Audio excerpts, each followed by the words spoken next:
如果今日0分到10分，你會俾個 MC 有幾多分呢？12啊。12分，多謝你。其實我喺一間上市公司咧做咗19年嘅，咁嗰間公司做得幾好嘅，同埋嗰間公司係日本背景嘅。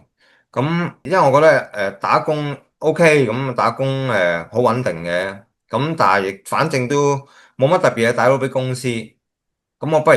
睇下可唔可以出邊有啲機會咁啦。因為我自己都不斷向唔同嘅方向諗啦，即係譬如話可能做一啲出租嘅單位啊，或者係我自己譬如話有少少投資嘅收入啦。咁如果多過 online shopping 咧，咁就真係我覺得好好嘅，即係對我未來嚟講，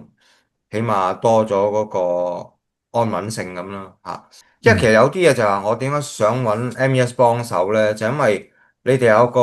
有個平台啦，有一個 procedure 啦，呢樣嘢咧，然之後我自己走去摸索咧，會慳好多時間啦，同埋